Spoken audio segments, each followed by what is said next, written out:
Hey, friends, and welcome to the Next Best Thing podcast. I'm your host, Aundrea Cline-Thomas. Now, I'm here to help you live the life that you design instead of choosing a life you think you have to settle for. Let these conversations be your guide. Now, if you were with us last week, you know that it was my 2-year anniversary of launching into my next 2 whole years. Now, I am committed to riding out this thing until the wheels fall off. And I want to unpack the last 2 years even more. And so we're going to do something a little bit different this month. This month is going to be filled with solo episodes, just me and you chatting it up, where I'm just going to be unpacking just different aspects of my next because I feel like I've been drinking from a water hose and I've learned just so much. My perspective has completely changed, and I really want to share it with you. This podcast has a lot to do with changing my perspective because we've had so many guests that have created so many light bulb moments for me, and I take their feedback and their wisdom and have applied it to my life, and it really has changed the game for me. It has changed me. It's not even just a game for me. It has changed me. So this month, we're going to be doing solo mini episodes, just talking about different things that I've learned along the way that I hope can be helpful to you. Also, it's summertime. People don't have a whole lot of time. So I'm trying to just maximize the time that we have together. So I co-founded this community called The Rewrite, and it's basically the next best thing for journalists and storytellers. For those of you who are not in the news industry, it is, or really in content overall, it is going through a really, really tough time now. And so I have been so grateful over the last 2 years about my timing, because I don't think my timing could have been more perfect of when I decided to leap. I decided to launch into my next for a lot of different reasons. But now in hindsight, I know that my timing was like so incredibly perfect.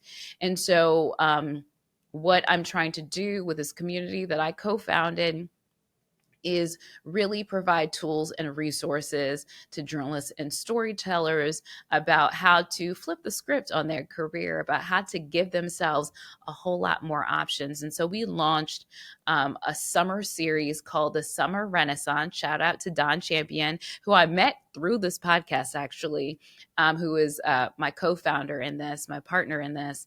And he said we should call the summer series that. So shout out to him. It's a Summer Renaissance, packed full of programming. We've been working on this for months and months. And so we just kicked it off.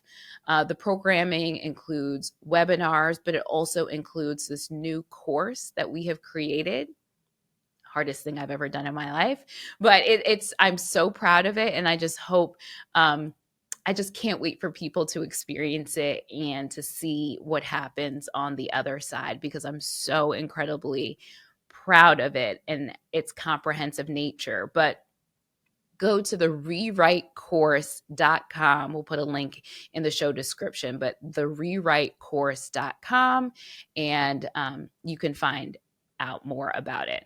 But to kick off our Summer Renaissance, we talked about the things we wish we knew before launching into our next. And I really enjoyed that conversation. And so I really wanted to share some of those points with you.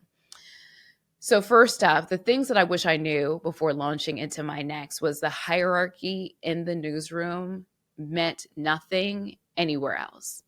So I was really shocked that people really don't know what a reporter does. So oftentimes, you lean on your job description because it says a lot of different things about you. But folks don't really know what a reporter means. They're like, oh, so you're out on the street. They don't always know that you're writing your stories, because not everybody does. They don't understand always that you had to manage all kinds of logistics, because again, not everybody does. If you're network, you have a lot of other people kind of dealing with your logistics. So They don't necessarily know the difference between an anchor and a reporter. One's at the desk, one's on the street, but sometimes anchors are out in the field. So they didn't really know what you do. And so, like, the hierarchy that's created in newsrooms, and this is a little bit of inside baseball for some folks, but there's tension sometimes with that hierarchy. It doesn't matter. It does not matter on the outside at all. So I'm trying to convey that so you can save yourself some aggravation, right? Because it does not matter. Um, so people are like, okay, what do you do? What did you do? Whatever. I was a reporter. All right. So they're like, all right. They think of whatever that means to them. And then they say, oh, okay, what did you report on? And so if you say, okay, I was general assignment, which means that you were a utility player, you knew a little bit about a lot of different things, you cover just a bunch of topics, their eyes glaze over even more. Because I always knew that it was important to have a beat. We called it a beat, which means a specialty.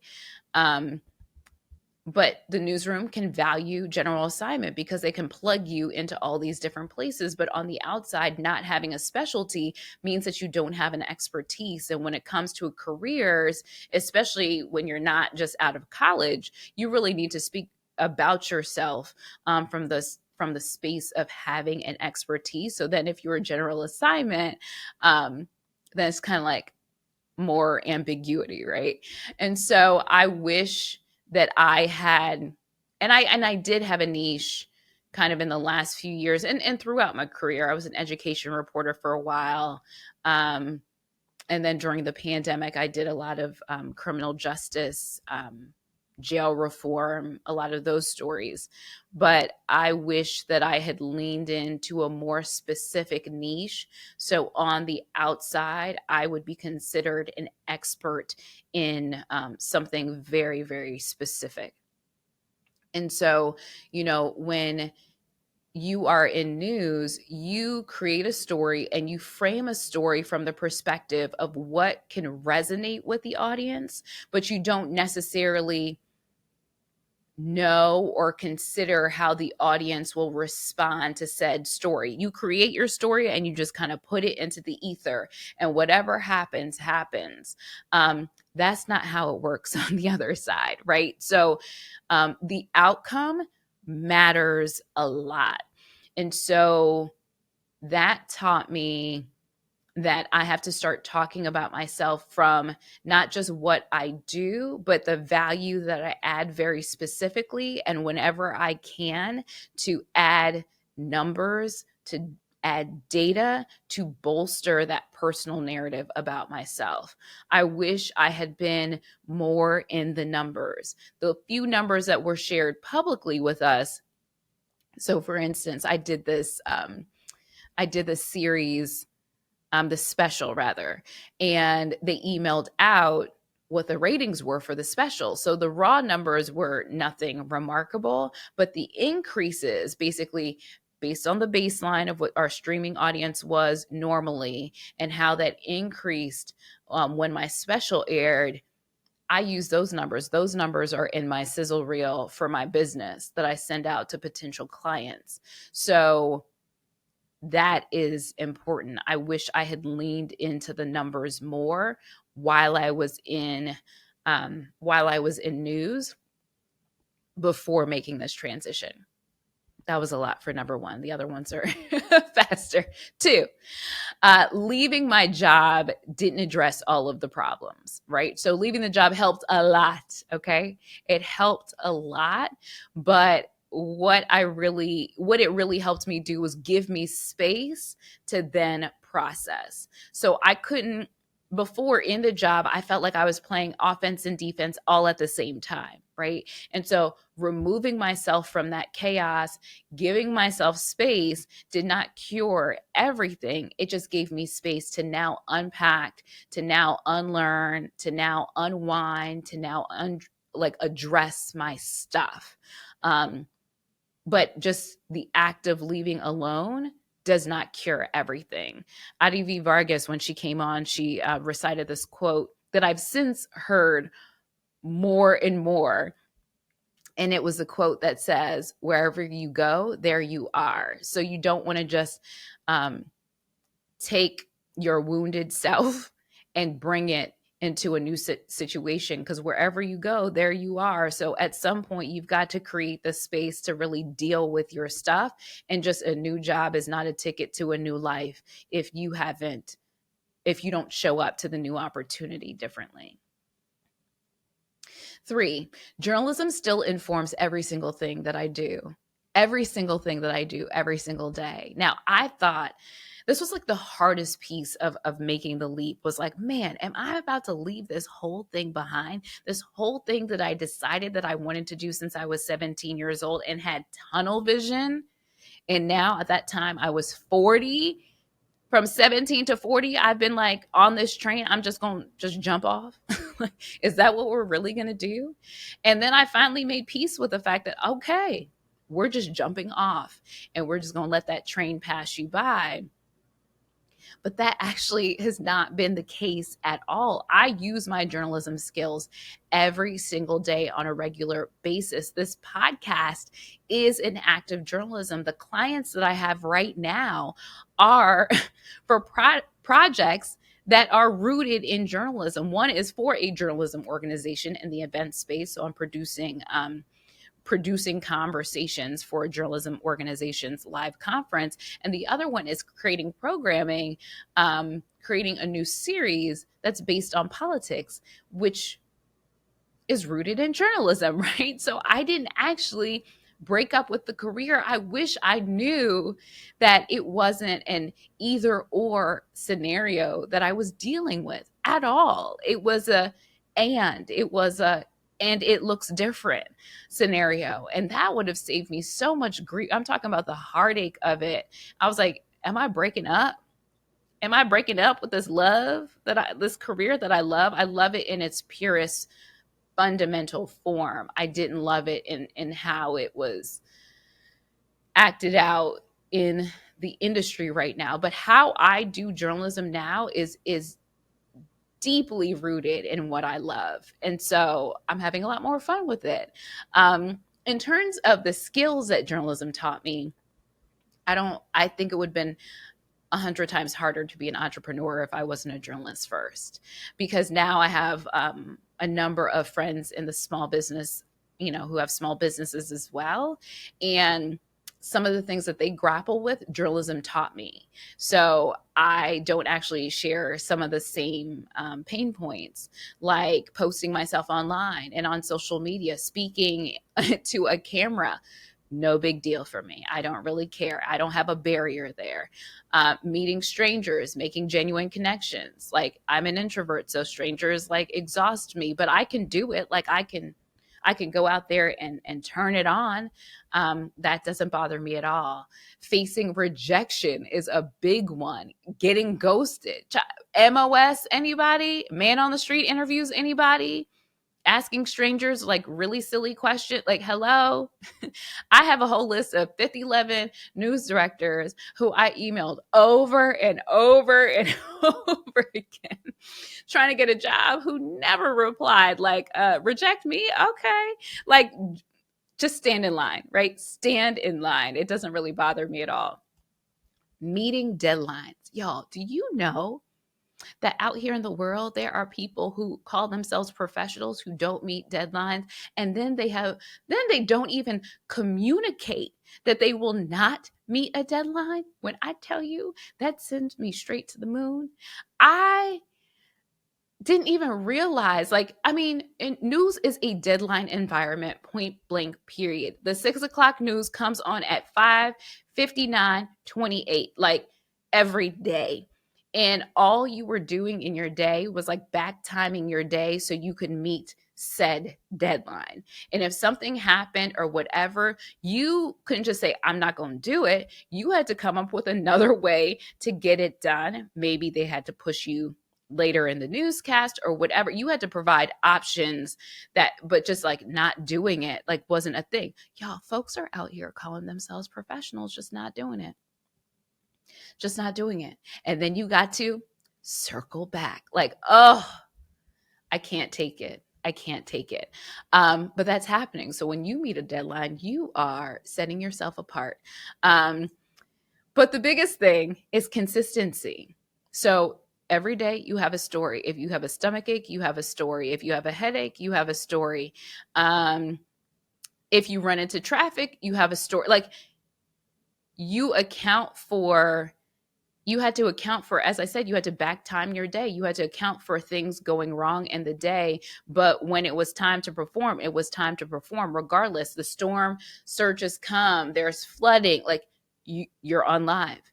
And so being able to practice that consistency for more than 15 years is something that I just continuously do here in my business life. And consistency is what really separates people um, just successfully, just in general, is that a lot of people, I'd say most people, are inconsistent. They could do something for a month, they can do something for a week, they could do something maybe for 2 months, but can you do it for 6? Can you do it for a year? The podcast space is a great example. Most podcasts don't get past 5 episodes statistically, and then the other cliff is like before 20 episodes. So when I started this, that was it. Get to 5, get to 20, and then here we go, right? But most podcasts fail because people cannot be consistent. For every dollar that I made in the last 2 years came from a friend. Um, when I was leaving, I just thought, okay, I've got to create new systems for myself. I felt so ill-equipped.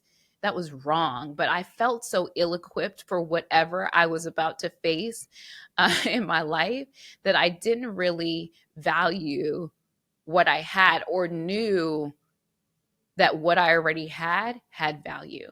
And thankfully, I put it out there on social media. This is my last day. I didn't really go into detail or whatever. I just said this was my last day. And I'm so grateful that I had friends who had the presence of mind when I didn't, to say, hey, I'm thinking about you for this opportunity. I'm thinking about you for this other thing.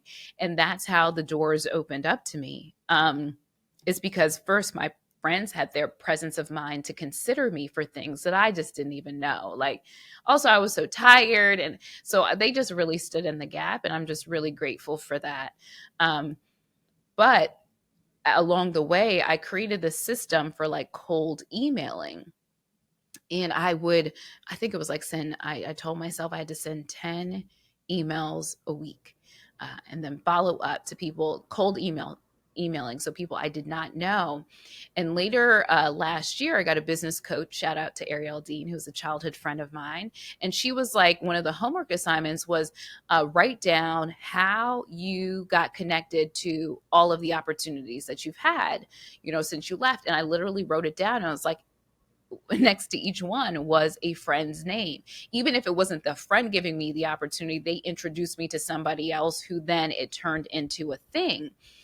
And so she was like, well, why don't you lean into that more? And so the whole idea is that I didn't have to reinvent a wheel. I didn't have to start from scratch. Like, you don't have to do everything by brute force. So now I don't actually, for now at least, praise God, I hope it stays this way, I don't really apply to like jobs or opportunities I see online. I just create a bigger and bigger and more robust network. I invest my time in relationships, and that has worked for me. And so what that has done is it's opened me up to opportunities that would never make it to LinkedIn.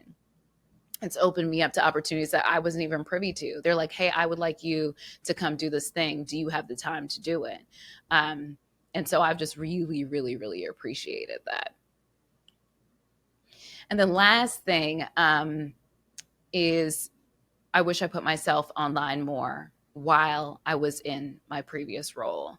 And I would have been 10 steps ahead if I had leveraged social media more strategically during the pandemic.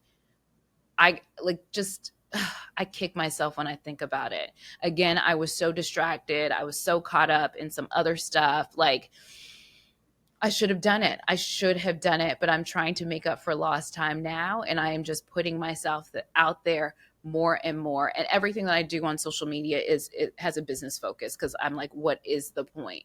Like, if social media, how these algorithms and how these companies commodify us, like, I need to like be able to leverage them, right? And so that's exactly what I'm doing, is trying to make up for lost time and promote myself. And it's not just saying, well, I do say what I'm doing, but I'm also sharing the why. I'm introducing myself to people, because the whole goal for me is just find your tribe.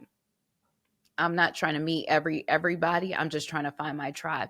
And guess what? I have made friends through social media. Some of the people who have been guests here on the podcast, we became friendly through LinkedIn. And so it just opens me up all over the country to people all over the country. I've made some real friends through LinkedIn, which is crazy to me, because I went in saying, oh, this is not real. A lot, like, the foolishness is just kind of fake, but like, you can actually make real, robust, real life, genuine connections. And I love it. I love it. It's really changed the game for me. And so I said it just a few minutes ago, but just saying it again, like, before and while launching into my next, I was just so distracted. I got caught up in things that maybe mattered in the moment, but again, they did not mean anything. They didn't matter in the long run. And I wasted, quite frankly, so much energy, and caused myself so much heartache on people, places, and things that just didn't matter. Like, it doesn't even matter. And it's hard to know in the moment. I'm glad I have this hindsight to be like, girl, you wasted a whole lot of time. You wasted a whole lot of time, a whole lot of foolishness. But again, that's why I started the Next Best Thing podcast. That's why I've co-founded the Rewrite, again, the community for journalists and storytellers, because especially with the Rewrite, when you're in an environment where everything is treated like a fire, because you're literally going to fires, that urgency isn't just isolated to the work, right? Like, that permeates your whole environment. And I'm hoping not to just provide tools and resources so others can like reinvent their careers in this difficult economy. What I'm really trying to do, my goal here, is hoping to provide more context, that maybe, just maybe, just think of it as a possibility. The world and its opportunities are much bigger and broader than you think. Maybe, just maybe, maybe, just maybe. Maybe, just maybe, you don't have only a binary choice between impactful work and showing up for people you love. Maybe it's an and situation. Maybe, just maybe, not working holidays doesn't have to be a novelty. Look, I think urgency is in fact necessary, but sometimes in a high stress, high deadline driven environment, the urgency is misplaced. And I've seen that need for speed. I've seen people apply that need for speed to themselves personally, just because, again, they're in the ecosystem that kind of values that characteristic. But when you apply that kind of artificial need for speed to yourself personally, it can turn into desperation, and you cannot make good decisions when you're desperate. People smell desperation coming at them at 100 miles an hour. And guess what they do? They try to step out of the way. And on the other hand, some things maybe don't need to be considered urgent. They don't need to be a level 10, but they should be considered at least a fire hazard, like job security right now. And sometimes the things that are considered a fire hazard, I see people out here overlooking. Really, in news in particular, I'm really talking to my newsies and journos out there. Like, I've had people tell me, oh, we're safe. If they have gotten rid of your president of your organization, I think that's an indication that nobody is safe, top to bottom. I don't care what the company is telling you. All these articles about mergers, about cuts, saying, oh, well, my division makes money. You don't know that. You just don't know that. The industry is not in a good spot, and changes are coming. You need at least to have a smoke detector, maybe a fire drill, something. Some folks, they're like, they're waiting to see if the stove being left on overnight will maybe it might not catch the house on fire. Like, that's how it sounds to me when I talk to some people about this. I'm just saying, at least have a fire extinguisher. I'm not saying you have to evacuate prematurely, but I'm saying at least have a fire extinguisher, at least have a bucket of water nearby just in case. Now, I know I'm going in on this fire metaphor, but stay with me. What I'm saying is that a plan doesn't hurt anybody. You want to start working on the plan before you need the plan. You want to start working on the plan before circumstances require you to have a plan. That's all I'm saying. And what I'm the most proud of in these 2 years is that I did the work long before I needed. I started preparing for my next. I started preparing for my rewrite, as I always say, in a job that I loved, in a city that I loved, working with people that I loved. It's just, again, creating the context, opening your aperture and looking around and seeing for what is actually going on in this economy, what is going on in the industry. One of the things I really want to talk about is that I have been lucky that when I left, I did not have all the dots connected, right? I always talk about I jumped off of a cliff. Like, I did not have all the dots connected, but I think what's often missed in my story is the fact that I did have dots. People often are telling me, oh, I'm just going to figure it out. And I was like, whoa, okay, great. Like, with what though? Like, what is the source material? And nothing has been done. So I do want to say, like, when people reflect my story back to me, I had dots. I didn't know how they connected, but I had done the work to create the dots. And I'm grateful that I didn't have to know how it connected, because actually, even now, that's not my job. My job is not to figure out how the dots connect. My job is to create as many dots as possible. I'm all about creating an ecosystem where I can thrive. And knowing that is so freeing, because it makes me less controlling and more focused on the process, instead of focusing on trying to like will and manifest and white knuckle the outcome. So that is really my hope for all of us, right? Is that we create an ecosystem, that we do the work now, do something. All of us have to do something right now to create. The whole thing is go from where you are to where you want to be. I ask every guest this at the end of the podcast. How do you go from where you are to where you want to be? No one has said do nothing. Not one. Nobody has said that. They always give something you can do. It's motion, creating momentum. So my prayer is always to do the work, to put me in the position to receive my blessing, and to have the stillness and presence of mind to recognize that blessing when it arrives, not in confusion, but in peace. That is my prayer for you too. Stay focused, friends, and guess what? It is actually a lot of fun. See you next week. Thanks for listening to The Next Best Thing with Aundrea Cline-Thomas, a Mountain Court Media production. The music was written, recorded, and produced by Gavin Casey. also known as dark purple.